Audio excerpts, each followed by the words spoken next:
नमस्कार विद्यार्थी मित्र आणि मैत्रिणींनो, MPSC गाईड या यूट्यूब चॅनलवर मी अर्जुन आपले स्वागत करतो। मित्रांनो, आजच्या लेक्चरमध्ये आपण भारतरत्न या घटकाचा अभ्यास करणार आहोत। हा करंट अफेअर्सचा अतिशय महत्त्वाचा घटक आहे आणि याच्यावर सर्व स्पर्धा परीक्षांमध्ये किमान एक तरी प्रश्न विचारलाच जातो। आजच्या लेक्चरमध्ये आपण 2019 मध्ये ज्या लोकांना भारतरत्न भेटलेला आहे त्यांचा, तसेच भारतरत्न देण्यामागे कोणकोणती पार्श्वभूमी आहे आणि परीक्षेच्या दृष्टिकोनातील सर्व महत्त्वाचे घटक आपण अभ्यासणार आहोत। तर हे चित्रात दाखवल्याप्रमाणे एक पिंपळाचं पान आहे आणि त्याच्या दोन बाजूला काहीतरी कोरलेलं आहे। तर एका साईडला भारतरत्न लिहिलेलं आहे आणि एक चक्र आहे आणि त्याच पानाच्या दुसऱ्या बाजूला आपल्या राजमुद्रेचं चिन्ह आहे, जे की 4 सिंहाचं चिन्ह आणि खाली सत्यमेव जयते असं लिहिलेलं आहे। तर हे भारतरत्न पुरस्काराचं प्रतीक आहे। ज्या व्यक्तीला भारतरत्न दिलं जातं तर त्या व्यक्तीला त्याच्या गळ्यामध्ये जो एक मेडल प्रकारचा त्यांना दिलं जातं तर ते असं दिसतं। तर भारतरत्नामागची पार्श्वभूमी आपण पाहूया। ह्या पुरस्काराची स्थापना, भारतरत्न या पुरस्काराची स्थापना 2 जानेवारी 1954ला झालेली आहे आणि भारतरत्न हा भारत सरकारतर्फे दिला जाणारा सर्वोच्च नागरी पुरस्कार आहे। मित्रांनो, हा भारताचा सर्वोच्च नागरी पुरस्कार भारताच्या नागरिकांना तसेच इतर देशांच्या नागरिकांना किंवा इतर देशांच्या प्रमुखांना देखील दिला जातो। तर एखाद्या व्यक्तीला भारतरत्न दिला गेला म्हणजे नेमकं त्यांना काय मिळतं किंवा काय काय दिलं जातं। तर आताच आपण पाहिलेलं जे चित्र होतं ते पिंपळाच्या पानाचं पदक। मित्रांनो, लक्षात घ्या, भारतरत्न ज्यावेळेस एखाद्या व्यक्तीला दिलं जातं तर कोणत्याही प्रकारचं त्याच्यात आर्थिक अनुदान किंवा आर्थिक स्वरूपाची कोणतीच तरतूद किंवा चेक वगैरे असं काही नसतं। तर एक सनद दिलेली असते, त्या सनदेवर राष्ट्रपतीची स्वाक्षरी असते, ज्यालाच आपण एक प्रकारचं सर्टिफिकेट म्हणू शकतो। आणि दुसरं एक पदक असतं पिंपळाच्या पानाचं आणि त्याच्या दोन्ही बाजूला हे अशा प्रकारे कोरलेलं आहे, हे मेटलचं असतं। तर ज्या व्यक्तीला भारतरत्न मिळतं तर त्या व्यक्तीचा भारतीय प्राधान्य क्रमांकात म्हणजेच त्याला इंग्रजीमध्ये ऑर्डर ऑफ प्रेसिडेन्स असे म्हणतात, तर त्याच्यामध्ये 7A असा क्रमांक लागतो।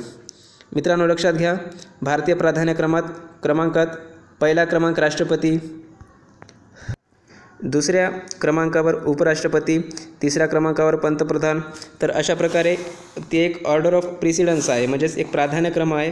तर त्या प्राधान्य क्रमांक 7च्या नंतर 7A असा येतो। तर ज्या व्यक्तींना भारतरत्न दिलं जातं तर ते ह्या 7A ह्या प्राधान्यक्रमात येतात। आत्तापर्यंत 2 वेळा भारतरत्न हा पुरस्कार रद्द केला गेलेला आहे शासनाकडून। 1954 मध्ये जेव्हा याची स्थापना झाली त्याच्यानंतर आत्तापर्यंतच्या 2020पर्यंतच्या काळामध्ये 2 वेळेस रद्द झाला आहे। केव्हा रद्द झाला आहे? 1977 ते 80च्या दरम्यान, ज्यावेळेस केंद्रामध्ये मोरारजी देसाई यांच्या पंतप्रधान यांच्या नेतृत्वाखाली जनता पार्टीचं सरकार होतं, त्यावेळेस 77 ते 80 दरम्यान, आणि 1992 ते 95 दरम्यान त्यावेळेस आपल्या देशावर बरंच मोठं आर्थिक संकट आलेलं होतं आणि 1992 मध्ये PV नरसिंह राव हे देशाचे पंतप्रधान होते। तर त्यांच्या काळामध्ये हे भारतरत्न पुरस्कार रद्द केलं गेलं होतं। मित्रांनो, एक जनरल नॉलेज म्हणून माहिती असू द्या की ज्या व्यक्तीला भारतरत्न दिला जातं त्यांना ज्यावेळेस ते प्रवास करतील, जर विमानानं प्रवास करत असतील तर क्लास 1चं जे त्यांचं तिकीट असतं ते बुक केलेलं असतं आणि रेल्वेचा प्रवास देखील त्याच दर्जाचा असतो। भारतरत्न प्राप्त व्यक्तींना टॅक्समधून सूट असते, त्यांना पेन्शनमध्ये 50% सूट असते किंवा मग त्यांना देशाच्या पंतप्रधानाएवढी पगार असते। मित्रांनो, लक्षात घ्या, पुरस्कार देताना त्यांना कोणतीही अशी रोख रक्कम दिली जात नाही, मात्र त्यांना 50% वेतन, पंतप्रधानाच्या पगाराच्या 50% वेतन त्यांना दिल्या जातं। त्याचबरोबर ते संसदेच्या अधिवेशनाला हजर राहू शकतात, म्हणजे पाहुणे म्हणून हजर राहू शकतात।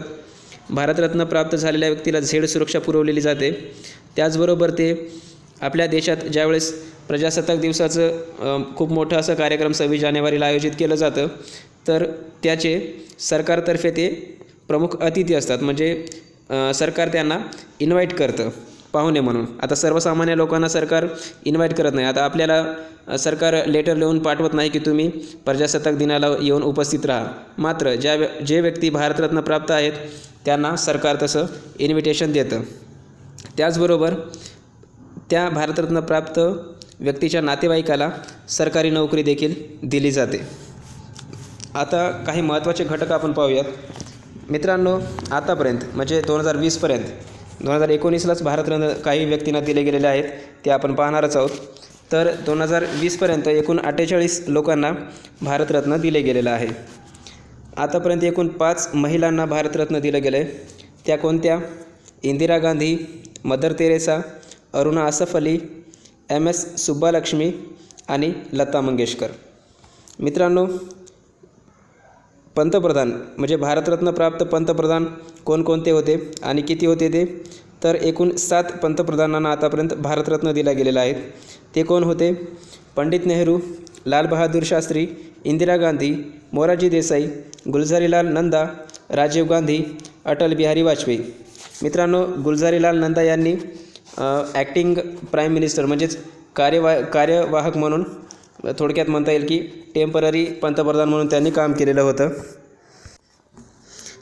आपल्या MPSCच्या दृष्टिकोनातून आणखी एक महत्त्वाचा घटक म्हणजे महाराष्ट्रातील किती लोकांना भारतरत्न दिला गेला आहे. तर आतापर्यंत एकूण 9 महाराष्ट्रीयनांना भारतरत्न दिला गेलेला आहे. ते 9 लोक कोणते? धोंडो केशव कर्वे, पांडुरंग वामन काने, विनोबा भावे, डॉक्टर बाबासाहेब आंबेडकर, जमशेदजी टाटा, लता मंगेशकर, भीमसेन जोशी, सचिन तेंडुलकर आणि नानाजी देशमुख. आता 2019ला कोणकोणत्या व्यक्तींना भारतरत्न दिलं गेलं ते पाहूया. तर 2019ला एकूण 3 लोकांना भारतरत्न दिला गेलेला आहे. ते आहेत प्रणव मुखर्जी, जे की भारताचे माजी राष्ट्रपती होते. दुसरे आहेत भूपेन हजारिका, जे की कवी होते, गायक होते, संगीतकार होते आणि चित्रपट निर्माते देखील होते.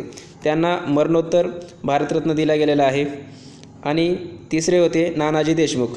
ते सामाजिक कार्यकर्ते होते आणि त्यांना देखील मरणोत्तर भारतरत्न दिला गेलेला आहे. मित्रांनो, लक्षात घ्या, इथे 2 व्यक्तींना मरणोत्तर भारतरत्न पुरस्कार दिला गेला, भूपेन हजारिका आणि नानाजी देशमुख. प्रणव मुखर्जी यांना जिवंत असताना भारतरत्न पुरस्कार दिला गेला आहे. आता सध्या 2020 चालू आहे आणि ह्याच वर्षी त्यांचं निधन झालेलं आहे. मित्रांनो, एक लक्षात घ्या, 2018मध्ये 2 व्यक्तींना भारतरत्न दिलं गेलेलं होतं, अटल बिहारी वाजपेयी आणि मदन मोहन मालवीय. मदन मोहन मालवीय यांना मरणोत्तर भारतरत्न दिला गेला आणि हेच मदन मोहन मालवीय 1932च्या पुणे करारामध्ये ज्यांनी बाबासाहेब आंबेडकर आणि त्यांच्यासोबत जे स्वाक्षरी करणारे होते ते मदन मोहन मालवीय होते. तर मित्रांनो, हा होता भारतरत्न याच्याशी संबंधित आजचा आपला व्हिडिओ. तो आपल्याला कसा वाटला हे आम्हाला आपल्या प्रतिक्रियांद्वारे नक्की कळवा. आमच्या व्हिडिओला सबस्क्राईब करा आणि आपल्या मित्रांपर्यंत जास्तीत जास्त शेअर करा. धन्यवाद.